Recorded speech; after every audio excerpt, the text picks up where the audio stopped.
Lidojam no Madagaskaras galvaspilsētas Antananarivu uz Antsirananu, kur mums ir noīrēta mašīna uz 3 dienām ar šoferiem un gidu, kas palīdzēs mums attālināti. Par Madagaskaras augšu vispār nebija nekādas skaidrības, kur un kā tikt.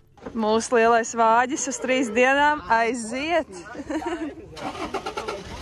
Mašīnas īra, protams, dārgs prieks bija par 3 dienām un noteikti nebija tā vērts attiecībā pret mūsu plāniem, ko apskatīt, par to, kā brauciens izvērtās mocībās, par to turpinājumā. Un tas saucās Tālu tikām.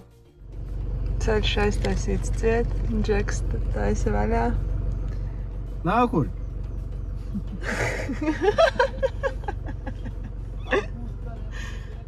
Sasmējāmies vai tiešām pārklausījāmies? Izrādās ne.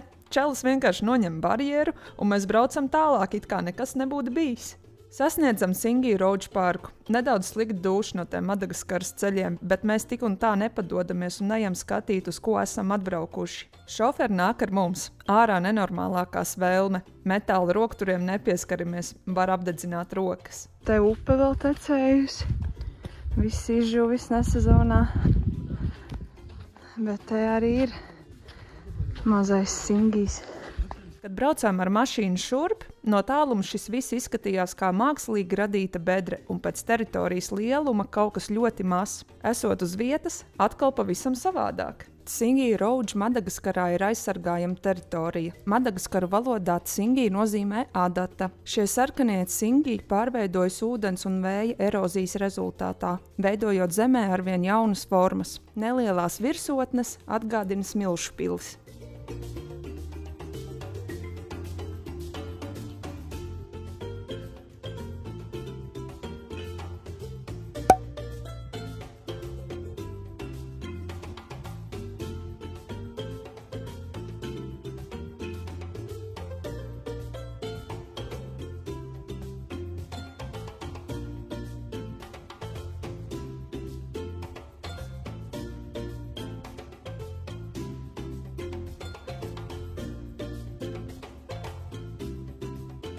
Singija Roadžu parks bija visai interesants, jo šādus zemes veidojumus nācās dzīvē redzēt pirmo reizi. Tālāk braucām uz Antsiranana parku, kas bija galvenais mērķis, kāpēc vispār braucām uz Madagaskaras augšu. Bija plāns nokļūt Antsiranana parkā 3, bet no rīta lidostā bija problēma atrast naudas maiņas punktu, un līdz ar to šeit ieradāmies tikai 3:30. Nesanāca iekļauties un iziet plānoto taku, tāpēc vietējais gids mums ieteica mazāku maršrutu. Nebija laika domāt, piekritām, un jau pirmais lemūrs savādāks.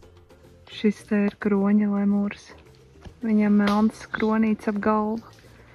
Grūti, protams, redzēt šajā gaismā, bet te nu viņš sēž maziņš, mīlīgs. Odu līdzeklis rokā, powerbank arī par rokai. Dodamies Sikspārņos. Baigas tāls kalns. Jā. Ar bateriju esam jau gatavi. Līdz redzēsim. Bet vispār drūmi.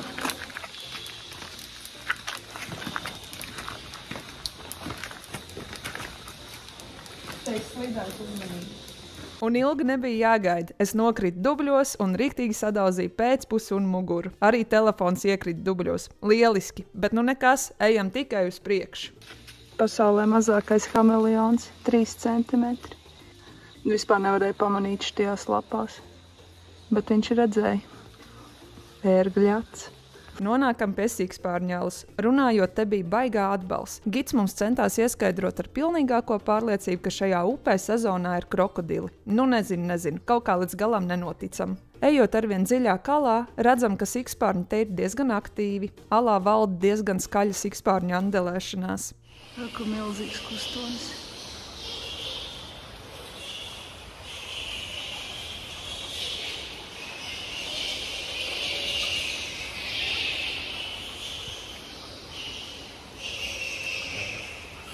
Redzēji? Jā, viens aiziet, bet tādas skaņas paklausās tādas.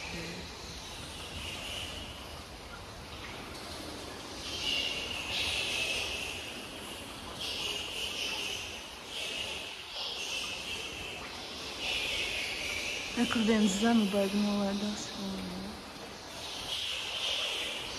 Izgājām ārā no alas un kaut kas pilēja uz galvas. Ūdens tek uz leju no alas un veido šitādus caurumus. Līdz ar to viss kaut kas tāds interesants veidojās. Zemē, formas. Mura, mura. Malagasiešu valodā lēnām, lēnām. Un tad gids vienkārši pasaka, ekskursija galā. Mums bija tāds paga. Ko? Tas ir viss? Tu paņēmi no mums 60 eiro par šo alu par 1 stundu? Tu joko? Nekā nebija, aizved mūs nedaudz paskatīties Singī akmeņus, savādāk mājās nelaidīsim. Ok, viņš nedaudz aizved mūs tiem akmeņiem, kur gribējām. Šajos akmeņos nokrist nebūtu vēlams, viņi ļoti asi. Es pat saplēsu bikses ceļoties augšā no fotogrāfijas. Un noteikti uz šo kalnu ir jāņem līdzi botas, jo ar flip-flopiem tu neies cauri. Kaut gan es izgāju 6 dienas kalnos bez problēmām, bet nokrit 2 reizes. Parks ir aptuveni 18 hektārus liels. Šajā parka masīvā esot daudz pazemes salas, pazemju upju tīkls un augsta kaļķakmens veidojumi, ko dēvē par Singī. Asām kaļķakmens virsotnēm. Interesants fakts, ka šajā parkā sastopams ir 11 lemūru sugas, un šeit esot 96 putnu sugas, kas šķiet nenormāli daudz. Izrādās arī tālā pagātnē, kad šeit notika pilsoņu karš, šie kalni tika izmantot, lai vietējie varētu paslēpties. No kalniem viņi iznāca ārā tikai naktīs, lai spētu sevi nodrošināt ar pārtiku. Priekš tā laika liekas kaut kas nereāls kāpt naktī pa kalnu, jo uz šiem kalniem tiešām varēja gūt nopietnas traumas. Bija pienācis laiks doties tālāk. Turpinājām ceļu no Ankaranana parka uz Ankifī Harboru ostu, un tur palikām arī netālu pa nakti. Ceļš mums bija jautrs.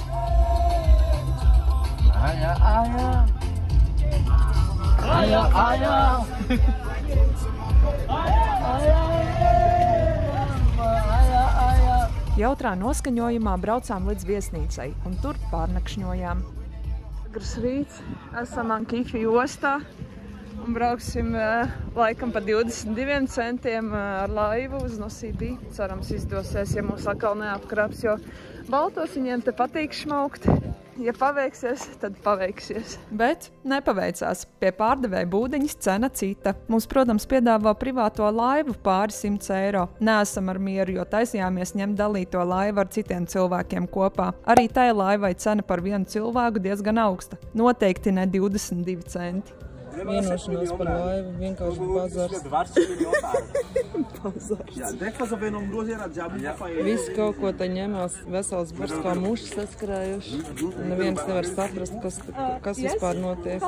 Mūsu šoferis zvan mūsu gidam, mēģina sakārtot lietas, bet vēl citi mēģina iejaukties ar saviem padomiem. Mēs neko nesaprotam, un viņi nesaprot, ar ko mēs neesam mierā. Beigās telefons tiek iedots man. Mēģinu kaut ko gidum skaidrot, bet liekas, ka viņš vispār neklausās. Pēc tiešām ilgas skaidrošanās beidzot tiekam pie biļetes, kas mūs ved uz kopējo laivu. Protams, vēl bija jāgaida, kamēr laiva būs pilna, un tikai tad tā attiet no krasta. Laikam jau tomēr cena bija tāda, kādai tai jābūt, bet internetā, protams, blogos cita informācija. Līdz šodienai tā arī īsti nav skaidrs, kas, ko, kā. Bet šī viennozīmīgi bija ilgākā laivas sarunāšana visā ceļojuma pieredzē.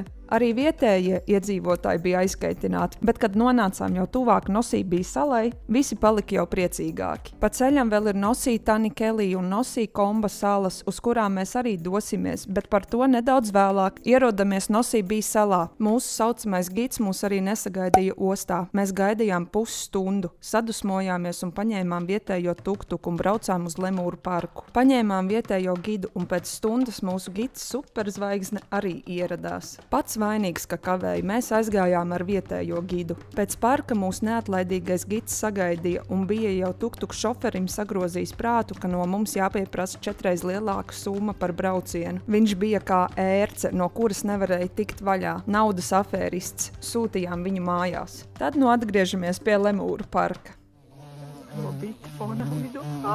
Es negribu, lai viņi man atkal sadzeļ. Un jau pirmie interesantie augi. Pirmie bruņurupuči un arī pirmie mīlas prieki. Šeit bija dažāds bruņurupuču šķirnes. Piemēram, šiem bija tāds kā aizsargs priekšā. Cīnoties savā starpā, viņi to liek lietā. Bokseri. MMA.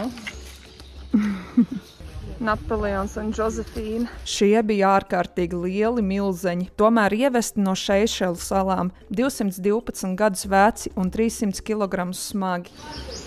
Baigā galviņa, ne? Viņš tik liels. Viņš tik milzīgs likās.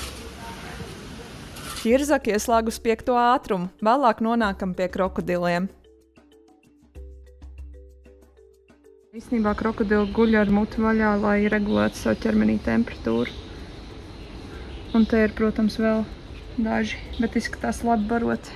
Nav aktīvi. Un te ir mazie krokodilīši atsevišķi ievietot, jo vīrieši apēd tos bērnus. Lemurčiki atpūšās. Un re, kur maziņš krokodilīts. Kādi, iespējams, 30 centimetri varētu būt. Viņš vēl nekož, bet viņi bija jāķer ļoti ātri, jo viņi sāk skriet.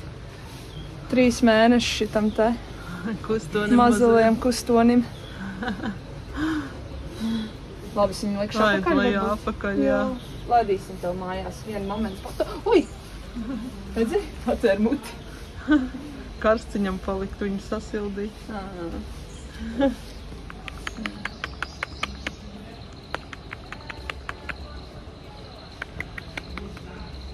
Mēs esam principā 2 metru attālumā.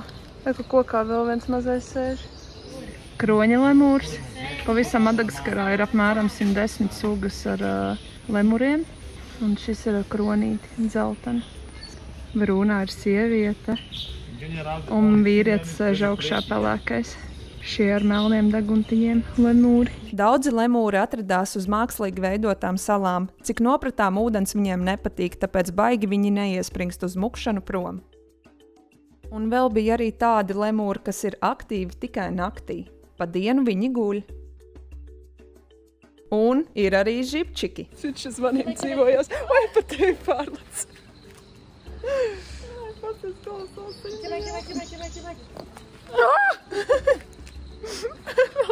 Viņš ar visu mīzu. Viņš ar visu mīzu pasties. Oi, viņš man iekod. Jā? Jā, re? No, don't touch. Don't touch.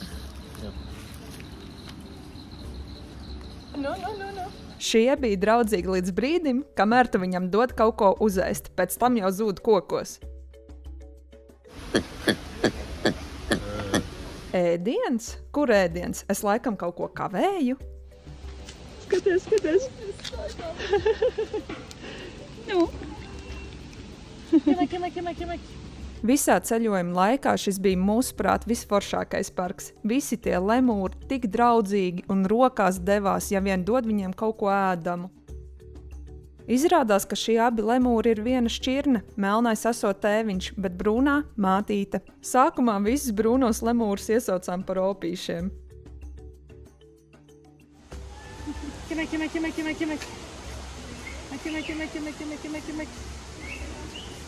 Viņš nevar saprast, ko no viņa grib. Viņš paņēma. Nav man neko vairāk jau paklāz rociņu bišķi.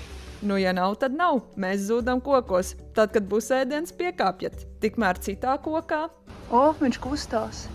Ļoti spilgti zaļš kameleons. Var ieraudzīt pat ar neapbruņoto aci. Kustās arī diezgan raiti uz priekšu. Un, protams, vēl čūskai gandrīz sanāk uzkāpt. Nemanām čūskiņa. Ganās pa parku. Viss normāli. Un tad vēl uz cita koka savādāks kameleons. Gids apgalvo, ka šis ir lielākais, kāds ir šajā parkā. Mums parādīja arī augus, kas ir diezgan jocīgi. Pieskaroties, tie uzreiz aizvarās. Tagad laiks izgāšanās paraugstundai. Nav pilnīgākās sajēgas, kā dabūt kameleonu rokā. Sanāca mēģināt pat vairākas minūtes. Yeah. Go. Yep. Again. No. Nu, neaiztiec viņu aiz muguras. Cel viņu augšā, cel augšā roku. Yep. Go. No. Go. No. I put him. He's like... Hey. Okay, good. Yep. Okay. Yeah. No. Come to me. Oh, Ira. Ak, Dievs. Cindy. Yeah. Listen. Just like this, test it. Yep. Okay. Kameleončiks. Vīrietis. It's okay? Yeah, this branch. This one? Yeah. This part. Tur zālītē bija arī sieviešu kārtas pārstāve, bet to neļāva ņemt rokās. Nu, kā bija turēt rokā? Viņam tā ir tāds krampīts tāds. This is extra for you. Šajā parkā bija pat smaržu fabrika. Paskatoties uz šo māju, nekas par to neliecina. Izskatās, ka kāds drīzāk malku šķūnītī krāmēs. Opā! Pārsteigums! Šajā telpā atradās neliels muzejs, kur tika glabāts dažādas ar smaržu fabrikas attīstību saistītas lietas un rīki. Ejot nedaudz tālāk, sievietes šķiro vietējos ziedus, kurus vēlāk arī izmantos priekš smaržu ražošanas. Ļoti daudz ziedu. Nonākam arī līdz otrai telpai, kur notiek viss smaržu radīšanas process. Iekārtojums un tehnika kopumā diezgan iespaidīga. Tā es varēs pasmaržot šo. Protams, bija arī iespēja pasmaržot katru smaržu un izvēlēties sev tīkamāko. Mans otrais patīk. Un tad, protams, arī lielais apjukuma moments.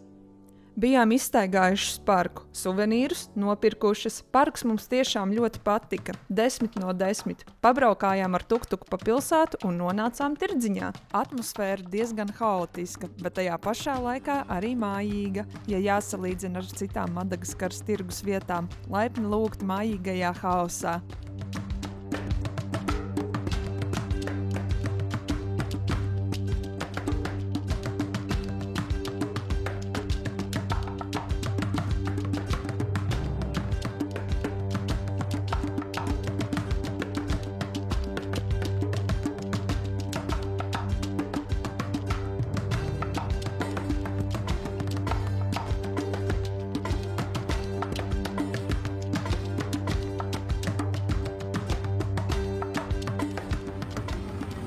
Te vienkārši cilvēciņš šuj kaut ko.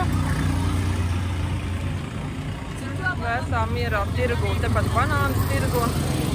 Un neizsakāmas izcelsmes kaut kādas šļurdziņas. Tepat sienāži, un tu vēl zin, kas tie tā ir.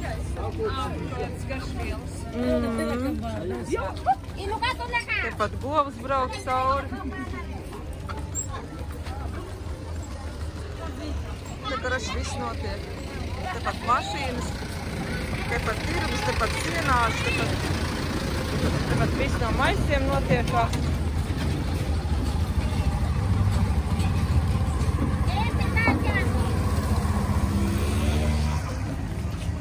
Uzmanību, uzmanību! Nost no ceļa jaunais krēslu pievadums. Pabīdās, pabīdās, jāskrien, biznes gaida.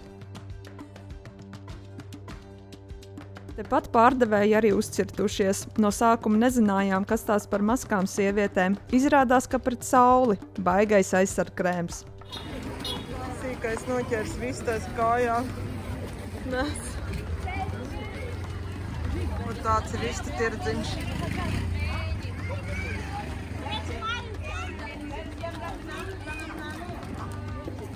Šīlas un vistas iespundētas. Pamazām dodamies uz ostas pusi. Vēlamies sarunāt laivu, kas aizvedīs mūs uz citām tuvumā esošajām salām. Un tajā pašā laikā cirks pa velti. Servis. Servis te rullē, jā, tuk-tuk, bet stiep pa 15 džekiem. Stiep kalvā. Pēc ilgas kaulēšanās un skaidrošanās ostā saprotam, ka uz salām iet tikai un vienīgi privātās laivas, un mēs braucam uz...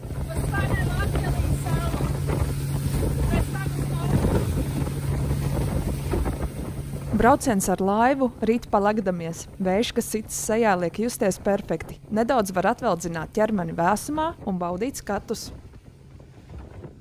Piebraucot tuvāk, jau top skaidrs, ka šeit ir diezgan liela tīrība, un arī ūdens izskatās diezgan dzidrs. Un vuhū! Esam beidzot paradīzes nostūrī. Pēc piedzīvotajiem kultūras šokiem šī vieta liekas kaut kas nereāls. Vai tiešām Madagaskara? Tad daži cilvēki izmetušies pasauļoties saulītē, bet cilvēku šeit kopumā ļoti maz. Bija iespēja arī aiziet pasnorkelēt. Reklāma afišu bildēs jau ļoti skaisti, bet realitāte atkal cita. Nekāda. Līdz turienei bija ļoti grūti tikt. Vienu brīdi pārņēma milzīgs bezspēks. Biju uz snorkelingu. Gandrīz atdevu galus. Redzēju 3 zivtiņas dažādas. Neredzēju bruņurupu. Aplausiens. Un jā, vispār bija baigs smagais ceļš. Tagad mazliet relaksons. Laižam tālāk. Pirms nākamās Kombas salas. Vispār tā sala bija arī turisma slasts, jo, lai uz viņas uzturētos, bija diezgan liela summa jāsamaksā par teritoriju, parku un snorkelingu. Tas parks vispār bija izsmiekls. Tur varot redzēt lemūrus, bet neko vairāk par ķirzakām un gliemezi mēs neredzējām. Sauļojās mazie fazāni. Par gliemezi mēs viņu iesaucām, bet kas tas īsti bija, nav ne jausmas. Tad nu laiks bija atvadīties no Nosī Tani-Kelī salas. Tālāk mēs ar laivu braucām uz Nosī Komba.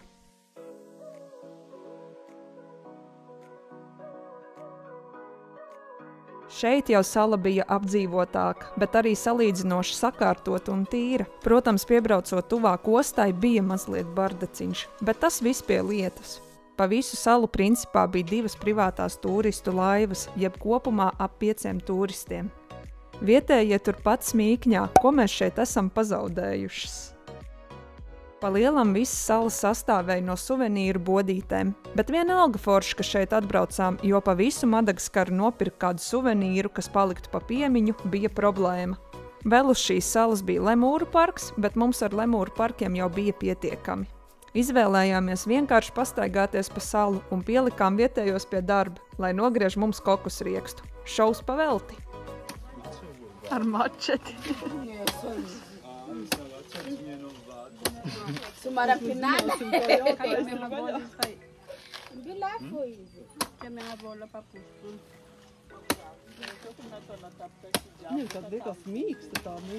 Bet jā,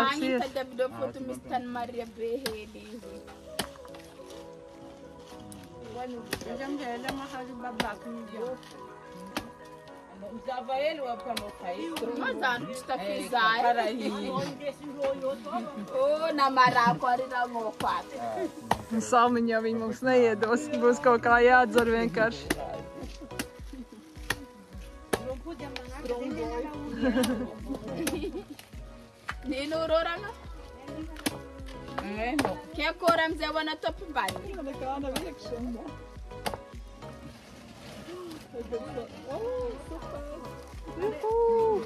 Vēlāk otru kokosriekstu, ko gribējām vest mājās, mums lidostā konfiscēja dēļ parazītiem un baktērijām. Dzēriens bija ok, bet baigi starā nebijām. Gribējām ieturēt vakariņas, bet laivas īpašnieks teica, ka jābrauc apakaļ uz Ankifi ostu, kur gaida mūsu mašīna, ja mēs gribam paspēt vēl redzēt citas vietas šajā braucienā. Tad nu dodamies! Mums šīs salas patika vien tāpēc, ka dabujām labi atpūsties un arī tāpēc, ka tās bija diezgan kārtīgas. Ideāla vieta, kur paglābties no kultūras šoka. Uz salām bija sacelts arī diezgan pabiezas mājas. Uz šīs Nosī Kombas salas dzīvoja vietējie, bet Nosī Tani-Kelī bija samērā privāta, kur neviens Madagaskaras vietējais neatrodas, jo brauciens uz turieni priekš viņu maciņa ir ļoti dārgs. Viņi pat Nosī bija salu, kur mēs bijām sākumā, uzskata par ārkārtīgi dārgu. Tālāk vakarā bija plāns doties no Ankifi Harboru ostas uz Ansohihi pilsētu, nobraukt 200 km 6 stundās, pārnakšņot tajā pilsētā un nākamā dienā atkal nobraukt līdzīgu distanci līdz Ankara-Fantsikas nacionālam parkam. Uz vakara pusi ļoti strauji satumusa. Mums šoferi ieteica vēl aiziet vakariņās, bija nedaudz slikta dūša, dažs labs saliecies kā jautājuma zīme. Bet kaut kas bija jāpēd, jo uz Kombas salas nepaspējām. Vietiņa, protams, ļoti aizdomīga. Piesēžam pie kāda no galdiņiem. Reiz ēdīsim ielēdienu pēdējā dienā. Riskēsim. Cerams, kļūt, ka nenoraus.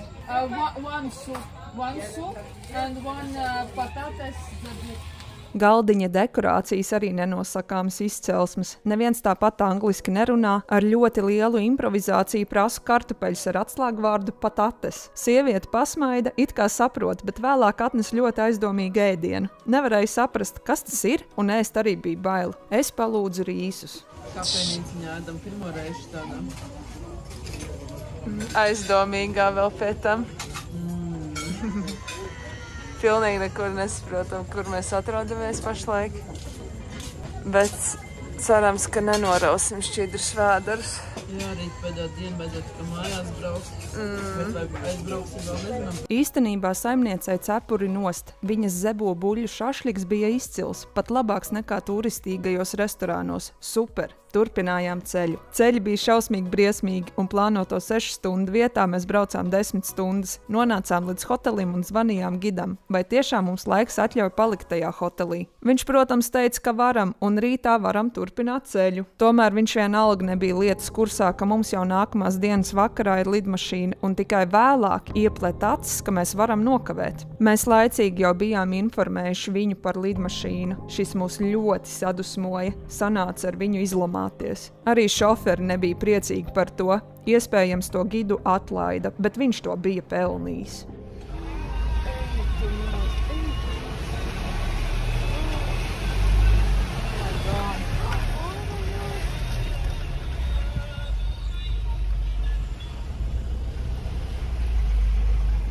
Wanna bush for you. Avem squat. Bora, mi se că e grav de vrei nu tot ce. Are no fugim, carim că le ocazio mare ca urcăreim. Azi nu. Uitați că se le tam de grav, de se care caraibă.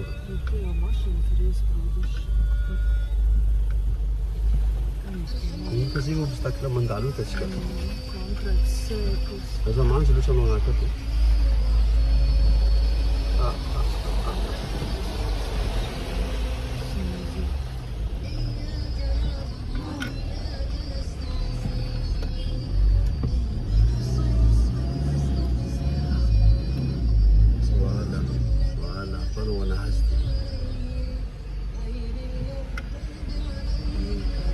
Muszę mną i przecież że czoma dim do szat pan farast.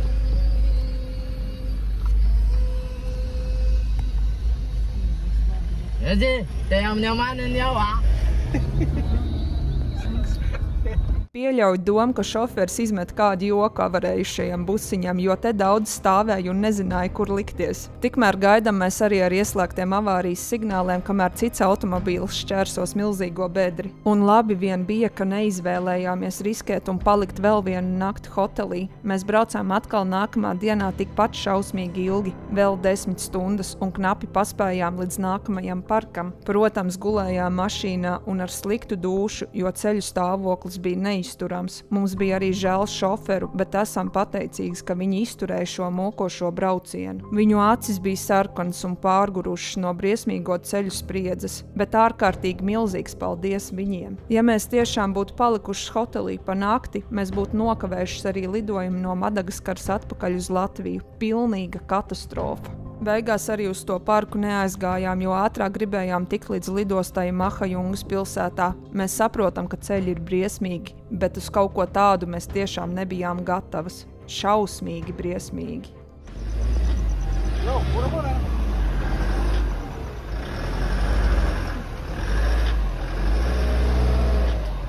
Lēnām. Džeks kontrolē, lai braucam lēni un uzmanīgi. Mums jau pārņēma sajūta, ka netiksim no šejienes ārā, tomēr kaut kā pārcietām tos ceļus un jau pēdējā diena bija klāta. Visi jau rosās pa darbiem, diena rādās jau citādākās krāsās. Ceļi vēl aizvien, diemžēl neizturami. Tāda bedre. Mašīnu vienā momentā var salauzt, ja novērs uzmanību no ceļa. Bet mēs izdzīvojām. Tuvojoties Mahajungas pilsētai, tomēr ceļš jau sāka palikt nedaudz civilizētāks. No 3 dienu plānotā ceļa tikai 1 diena bija samērā sakarīga braukājot pa salām. Vēl mums patika arī pirmās dienas Singī Roadž apmeklējums. Visas pārējās dienas un plāni bija totāla izgāšanās un katastrofa. Tas noteikti nebija tā vērts, un ja būtu jābrauc vēlreiz, noteikti būtu nepieciešams 7 dienas, lai visu apskatītu, ko bijām plānojuši. Bija nedaudz palicis papildus laiks līdz pirmajam lidojumam. Centrā apskatījām lielāko baobabu koku. Žēl, ka bija apzīmēts. Izskatījās ļoti slikti. Pienāca laiks doties mājās, un jau pirmais iekšējais lidojums no Mahajungas pilsētas uz Madagaskaras pilsētu Antanarivu. Kopumā mums bija 4 lidojumi, lai nonāktu līdz Latvijai. Pēc tam jau arī Air France lidmašīna no Madagaskaras caur Parīzi un tad Romu, un pēdējais nesavienotais lidojums no Romas uz Latviju. Bet, ja sanāktu otro reizi lidot uz Madagaskaru, mēs stingri padomātu vēlreiz. Šādi arī noslēdzas mūsu Madagaskaras piedzīvojums.